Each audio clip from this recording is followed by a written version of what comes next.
Halo guys, jumpa lagi dengan Sofyan dari Berita Gadget.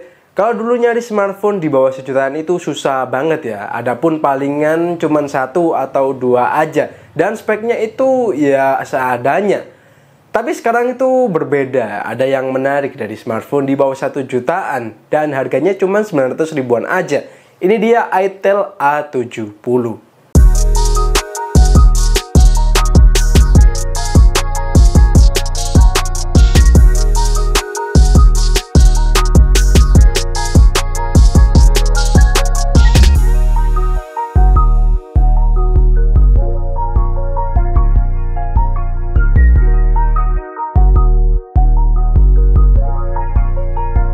Kita mulai dari desainnya. Secara desain nggak ada yang spesial ya di HP ini. Maklum harganya itu murah banget. Mulai dari 999.000 untuk 3/128, 1,99 juta untuk 4/128, dan 1,249 juta untuk 4/256.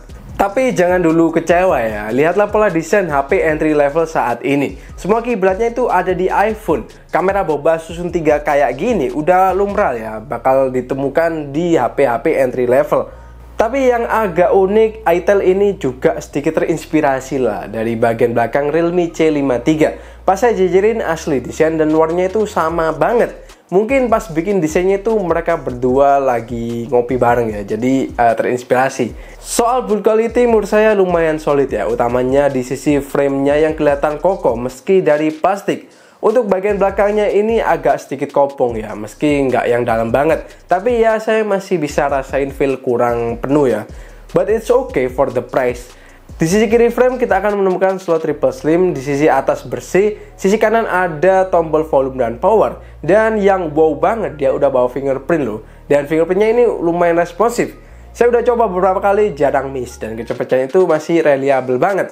Di sisi bawah Itel juga nggak mau nanggung-nanggung ya, udah bawa USB Type-C, grill speaker, dan juga 3,5 mm headphone jack, serta ada juga mikrofon tentunya. Buat layarnya, Itel A70 bawa 6,6 inch HD Plus IPS LCD dengan refresh rate yang masih 60 Hz. Kecerahan bisa sampai 500 nits dan udah pakai aspek rasio kekinian, yakni 20:9. Soal kualitas layar sebenarnya udah oke ya, utamanya buat warna. Menurut saya ya not bad lah. Yang paling kerasa kurang ada di resolusinya sih, yang cuman HD Plus, sehingga nonton konten berasa agak kurang tajam. Hal ini saya rasakan karena terbiasa pakai layar Full HD Plus ya.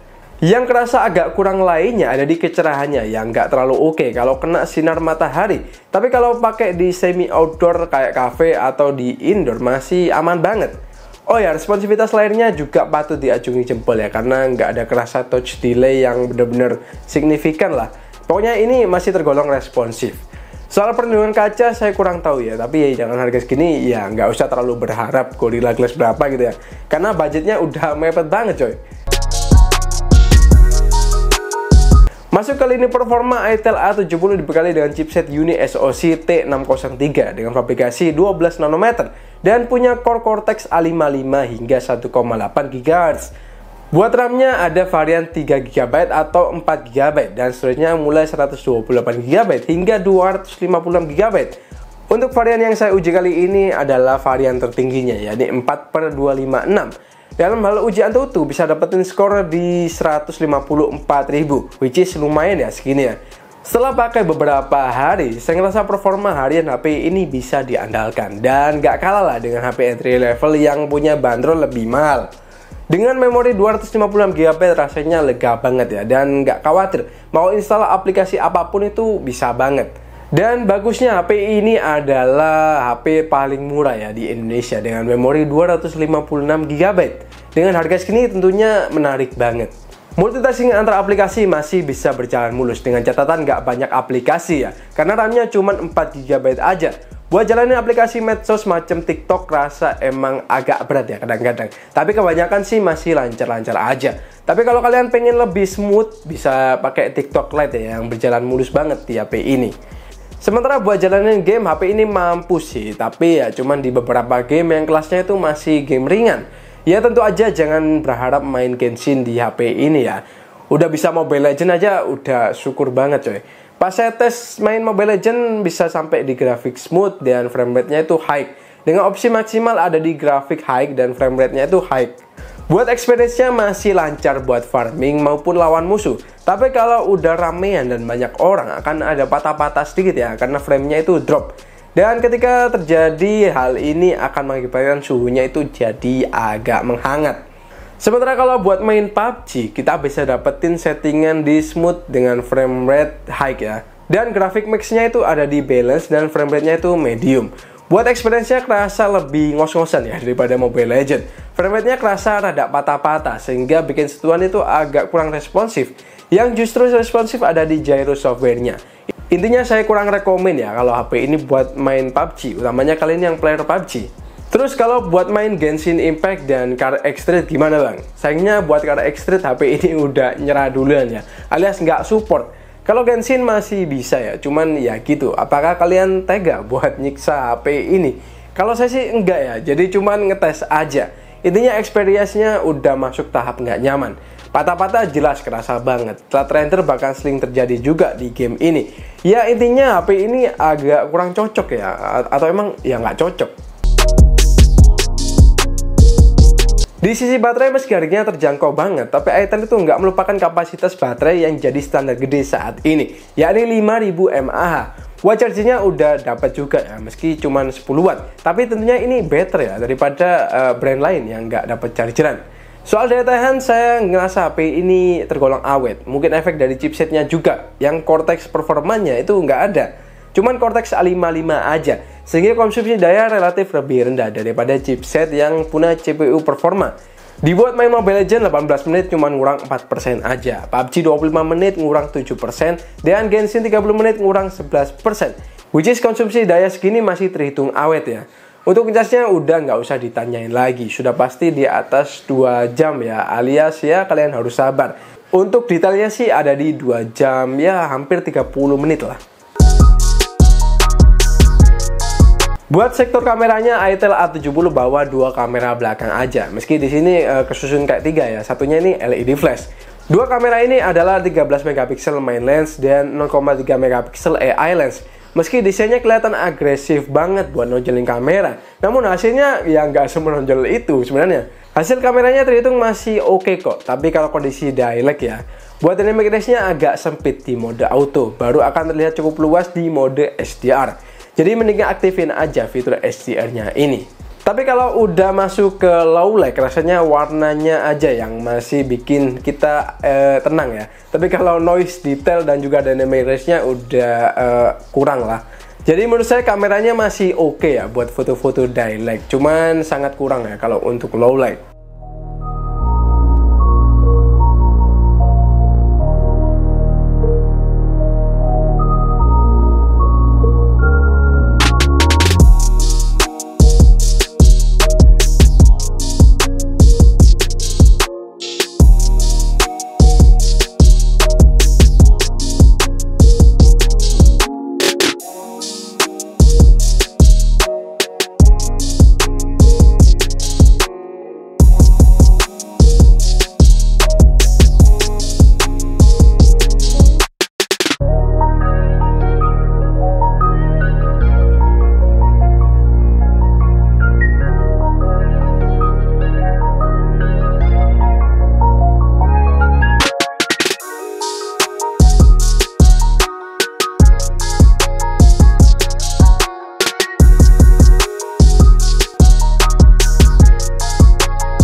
Sementara ini adalah hasil untuk indoor di malam hari ya. Dan hasilnya ini sebenarnya dari warnanya masih oke ya. Saya sih masih cukup suka untuk warnanya. Cuman untuk noise-nya emang nggak bisa bohong ya, bahwa HP harga segini tentu aja udah lumayan noise. Nah, bisa lihat sendiri di situ warnanya itu masih oke, masih akurat. Cuman yang noise-nya udah nggak dapat dikendalikan ya. Kayak gini buat hasil yang lebih agak low lag. Nah, di sini mulai kalau ketemu warna hitam, noise akan semakin terlihat jelas. Oke, jadi ini adalah hasil untuk kamera depan dari kamera Itel A70. Untuk hasilnya tentu aja ya sesuai dengan harganya ya. Nggak bisa berharap banyak untuk kondisi yang indoor agak-agak low lag, masih dengan pencahayaan yang oke, tapi cuman satu sumber ya. Cuman kalau pencahayaannya oke banget, mungkin akan lebih better untuk hasil kamera depannya. Ini cuman lampu biasa ya, lampu rumah gitulah. Untuk pencahayaannya gimana hasilnya? So, setelah pakai beberapa hari experience pakai HP ini sebenarnya cukup memuaskan. Apalagi memori yang gede ini benar-benar membantu banget buat multitasking dan bikin HP itu nggak lemot. Buat yang nyari HP buat sekitar sosmed dan HP kedua buat teleponan atau mungkin buat anak, menurut saya HP ini masih cocok ya. Cuman saya ngerasa kalau download itu utamanya di aplikasi third party, kadang itu suka lemot. Sebenarnya karena emang modem di chipsetnya ini aja yang kurang oke ya. Intinya kalau kalian butuh HP yang sekedar buat bisa dipakai aja dan yang nggak ngelek-ngelek banget, HP ini recommended ya. Oh ya, buat kualitas speakernya juga ya standar aja, nggak spesial tentunya. Berikut adalah sampel speakernya.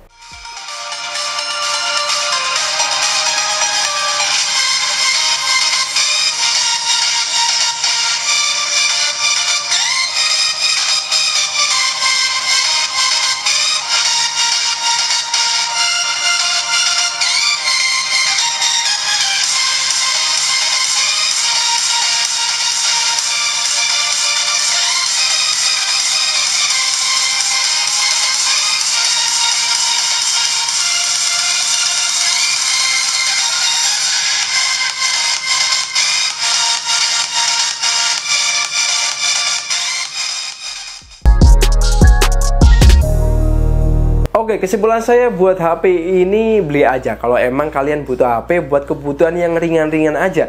Dan juga tentunya budgetnya mepet ya. Selain itu kalian juga butuh storage yang gede. Tapi kalau kalian buat jangka panjang, saya nggak nyaranin buat beli HP ini. Karena yang pertama adalah kapasitas RAM-nya yang masih kurang oke. Dengan nambah 100 atau 200 ribu, masih banyak opsi HP-HP yang lebih oke. Tapi emang sih buat internalnya ini 256 GB jarang banget ditemukan di harga yang segini. So, sesuaikan aja sama kebutuhan kalian. Oke, segitu aja review Itel A70 kali ini. Kalau kalian punya pendapat lain, boleh banget ditulis di kolom komentar di bawah. Oke, terima kasih udah nonton sampai habis. Sofyan di sini pamit. Dan kita bakal jumpa lagi di video selanjutnya.